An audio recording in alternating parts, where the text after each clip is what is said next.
வலிமையும் வளமையும் வாழ்வும் நேர்மையும் உண்மையும் புகழும் உங்களுக்கு உண்டாயிருக்கும்படியாக வாழ்த்தி, ஆண்டவரும் மீட்பருமாயிருக்கிற தேவனுடைய திருப்பெயராலே இந்த வார ஞாயிறு சிந்தனைக்காக உங்களை அன்போடு அழைக்கிறேன்.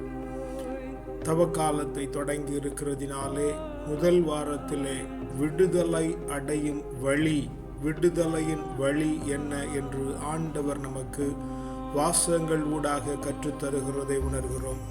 தவக்காலத்திலே வெறுமனே ஆண்டவருடைய பாடுகளை செய்கிறதினாலும் அதனை தியானிக்கிறதினாலும் நாம் மீட்படைகிறதில்லை.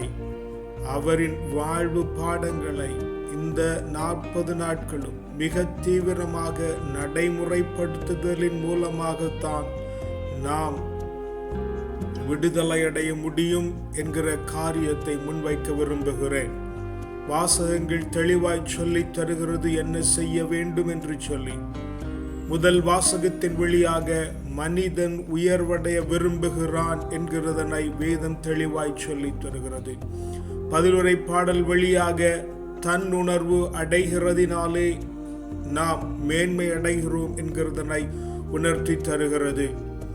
இரண்டாவது வாசகத்தின் வழியாக நம்முடைய உயர்வை நாம் விரும்புகிற பொழுது, நாம் கீழே விழுகிற பொழுது ஆண்டவர் நமக்காக இறங்கி நமக்கு கருணை காட்டுகிறார் என்கிற காரியத்தை உறுதிப்படுத்துகிறது.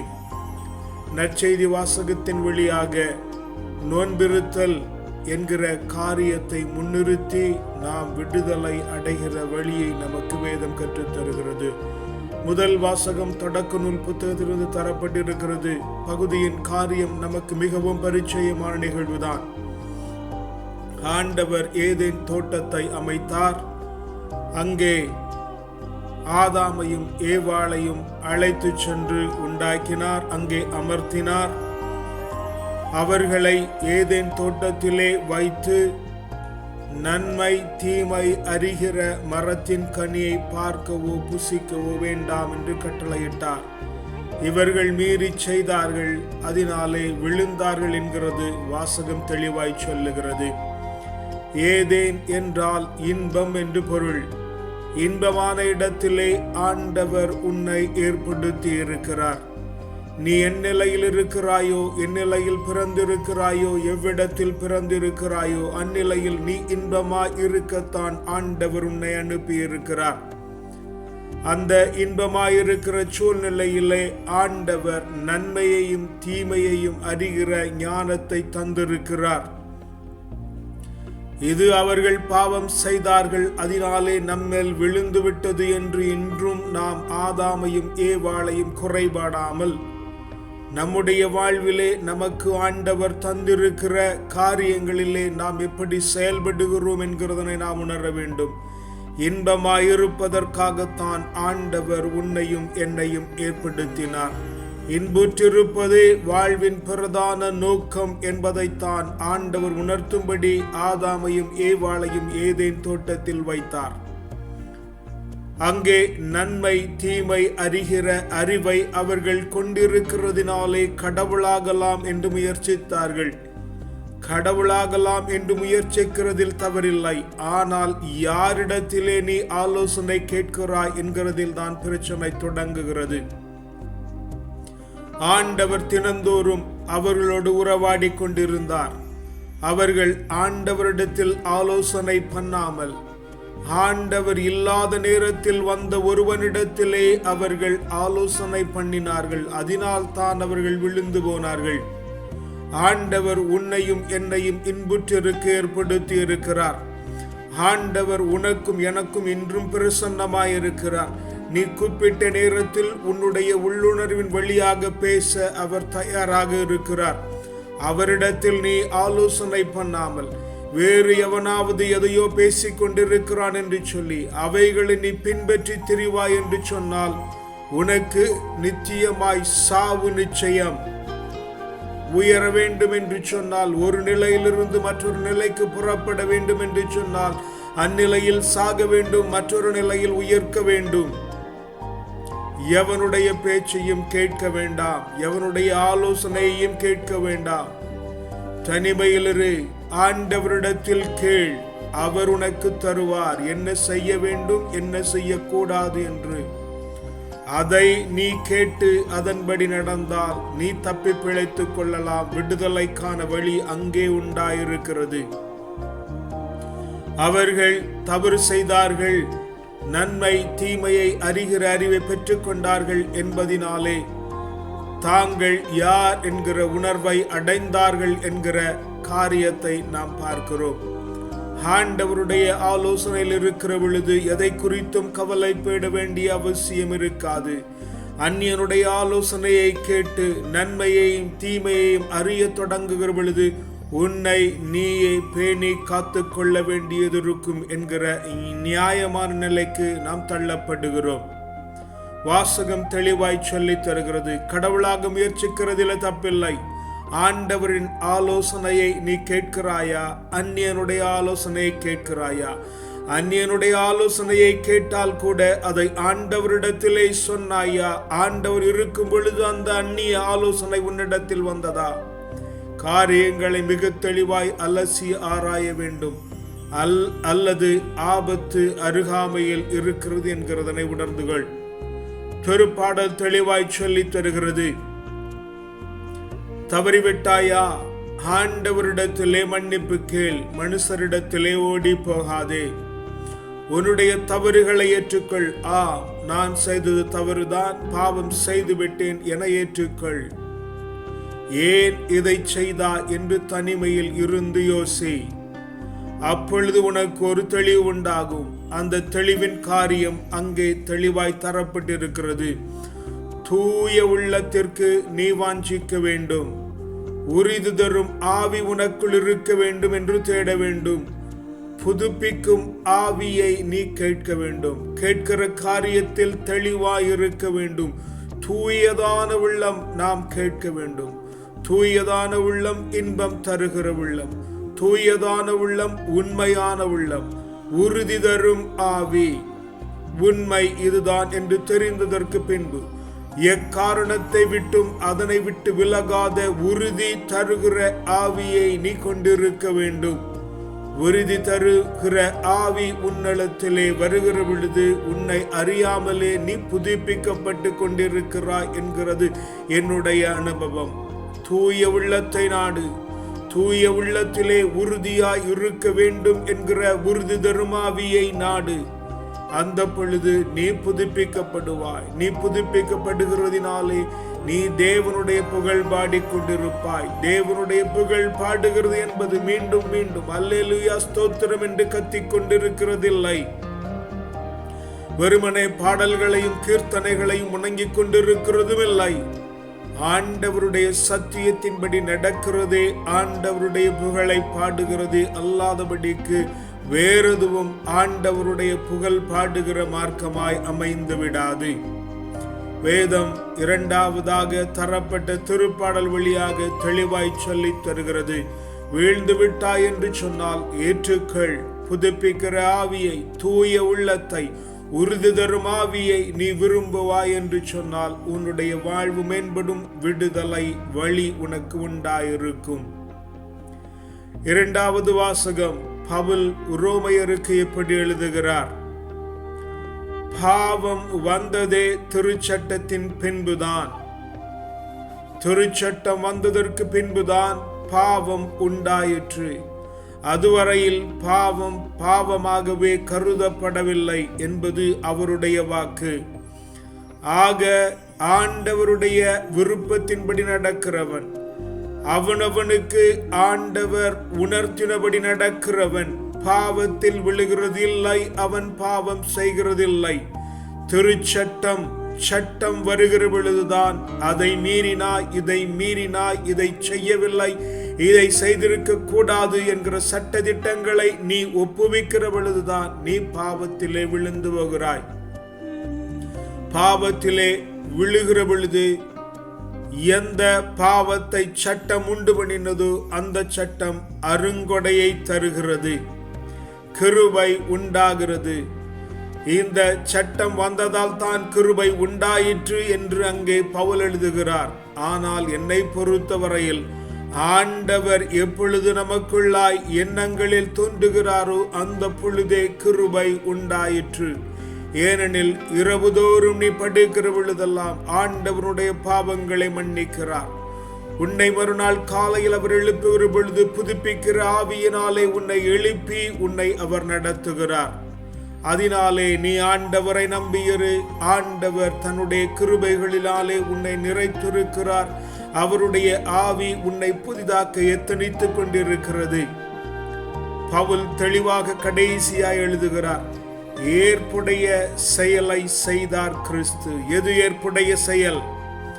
ஆண்டவருக்கு பிரியமாய் நடப்பதே ஏற்புடைய செயல். ஆதாம் ஏற்புடைய செயலை செய்யவில்லை. அவனுக்கு கொடுக்கப்பட்ட காரியத்தை விடுத்து அவன் வேறொரிடத்திலே ஆலோசனை கேட்டு விழுந்து போனான். அவன் கட்டளையை மீறினான். கிறிஸ்து என்கிற மனிதன் அவருக்கு கொடுக்கப்பட்ட கட்டளையின்படி அவர் நடந்தார். அவருக்கு கொடுக்கப்பட்ட கட்டளை என்ன? ஜனங்களை விடுதலை செய்ய வேண்டும். எப்படி விடுதலை செய்ய வேண்டும்?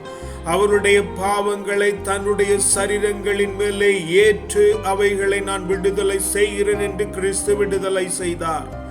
நீயும் நானும் தெய்வமாக வேண்டும் என்று சொன்னார்.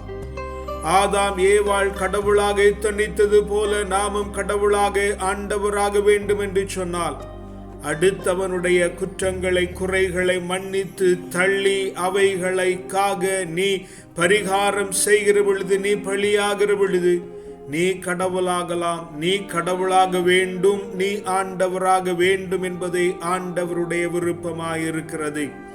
அதனால் தான் தவக்காலம் தரப்பட்டிருக்கிறது. வேதத்தை நன்றாய் கற்றறிந்து ஆண்டவரிடத்திலே காரியங்களை புரிந்து தெரிந்து நீ அருங்கொடை இருக்கிறது.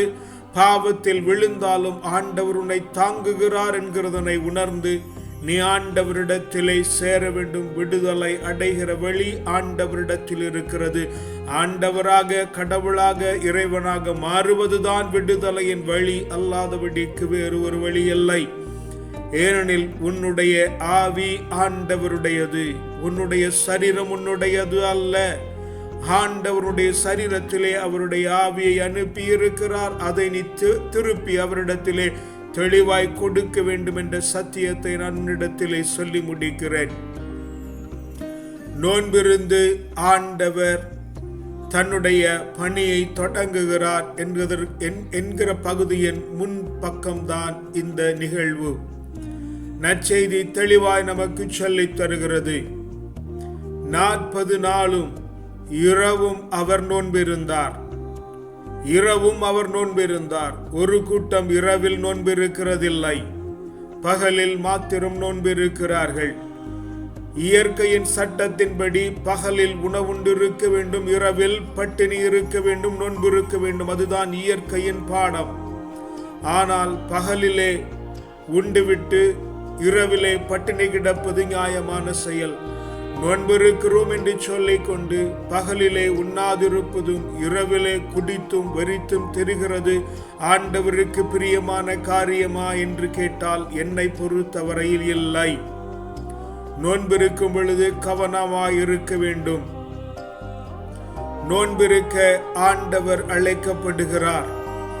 வாசகம் மிக தெளிவாய் தொடங்குகிறது. தூய ஆவியானவர் ஆண்டவரை சோதிக்கும்படி பாலைவனத்திற்கு இட்டுச் சென்றார். சோதனையை கொண்டு வருகிறது தூய ஆவி, தீய ஆவி அல்ல. சோதனைகளை அனுமதிக்கிறது ஆண்டவருடைய வேலை. ஆண்டவர் சோதனையை அனுமதிக்கிறார். தீயவைகள் நம்மை சோதிக்கும். ஆக சோதனைகளை கொண்டு வருகிறது ஆண்டவர்தான். ஆண்டவர் நம்மை புடமிடுகிறார் என்கிற காரியத்தை தெளிவாய் தெரிந்து கொள்ள வேண்டும். கடவுளாக வேண்டுமா? தூய உள்ளமுடையவனாய் இருக்க வேண்டுமா? ஆண்டவருக்கு ஏற்புடையவனாய் இருக்க வேண்டுமா? உன்னை சோதிக்க ஒப்புக்கொடு. தூய ஆவி உன்னிடத்திலே நிறைய வேண்டும் என்று சொன்னால் நீ தீமை சோதிக்கும்படியாக உன்னை ஒப்புக்கொடு. சோதனை இப்படித்தான் உண்டாயிருக்கும் என்று அங்கே 3 காரியங்கள் தரப்பட்டிருக்கிறது. உன்னுடைய தேவைகள் எல்லாம் சந்திக்கப்படும்படியாக கற்களை அப்பமாக மாற்றி நீ உண்ணலாம் என்றால் உன்னுடைய தேவைகள் எல்லாம் சந்திக்கப்படும்படியாக ஆண்டவர் எல்லாவற்றையும் ஏற்படுத்தி இருக்கிறார். ஆனாலும் தேவைகள் இன்றி ஆண்டவருடைய ஆவியினாலே வாழ்வேன் என்று நீ உறுதியோடு இருக்க வேண்டும். அதனால் தான் நோன்பிருக்கும்படியாக அழைக்கப்படுகிறீர்கள். தவ காலத்திலே இரண்டாவதாய் நடக்கிற சம்பவம், உன் கால் கல்லில் இடராதபடிக்கு தூதர்கள் ஏந்தி கொள்ளுவார்கள், அதனாலே குதி என்று சாத்தான் சொல்லுகிற பொழுது ஆண்டவர் வீணிலே சோதியாதே என்று சொல்லுகிறதை பார்க்கிறோம். ஆண்டவர் வீணிலே சோதிக்கிறதில்லை. நீ வீணாக ஆண்டவரை சோதியாதே. நன்மை தீமை அறிகிற அறிவு உனக்கு தேவை என்று சொன்னால் ஆண்டவர் உனக்கு அதை தருவார்.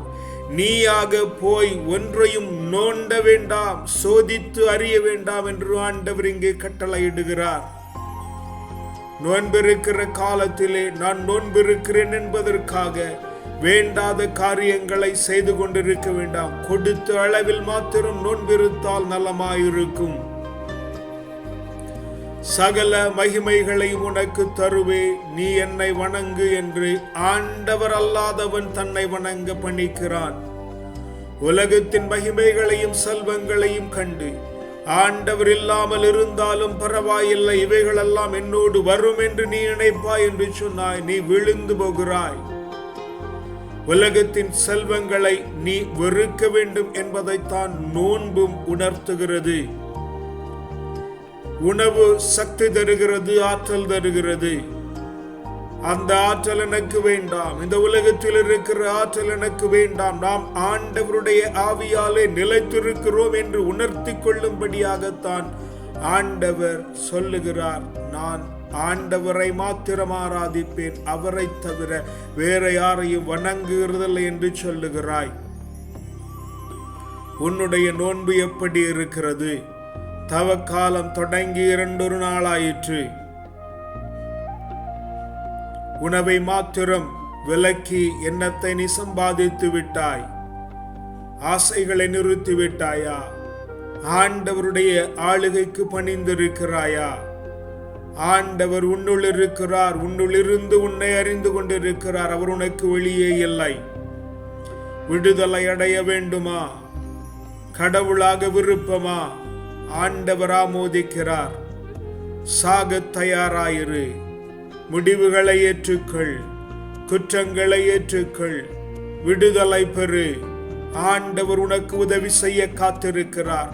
இந்த உலகத்தின் காரியங்களை நீ வெறுக்கிறதின் மூலமாக, அவைகளை தள்ளி வைக்கிறதன் மூலமாக ஆண்டவரும் கடவுளும் இறைவனுமாய் இருக்கிறவரை மாத்திரம் நீ சார்ந்திருக்கிறதினாலே உனக்கு விடுதலையின் வழி உண்டாயிருக்கும் என்று வேதங்கள் மிக தெளிவாய் நமக்கு சொல்லித் தருகிறது.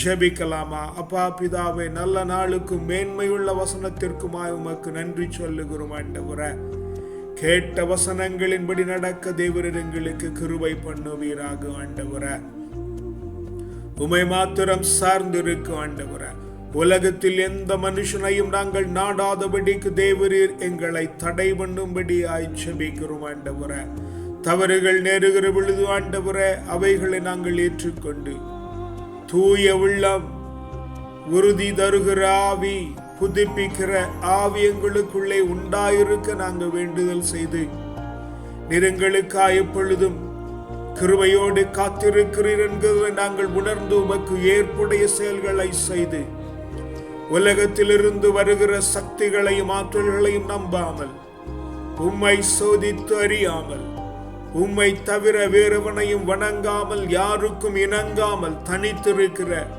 அந்த மேன்மையுள்ள பாக்கியத்தை நீர் எங்களுக்கு தருகிறதுனால் உமக்கு நன்றி சொல்லுகிறோம். இந்த தவ காலம் எங்களுடைய வாழ்விலே ஒரு மேன்மையை கட்டளையிடுகிறதற்காய் நன்றி சொல்லுகிறோம். எங்களை முற்றிலுமாய் தாழ்த்தி தருகிறோம். வல்ல மீட்பருடைய நாமத்தினால ஜெபிக்கிறோம். ஜீவனுள்ள நல்ல பிதாவே, ஆமென். கர்த்தர் உங்களை ஆசீர்வதிப்பாராக. சமாதானம்.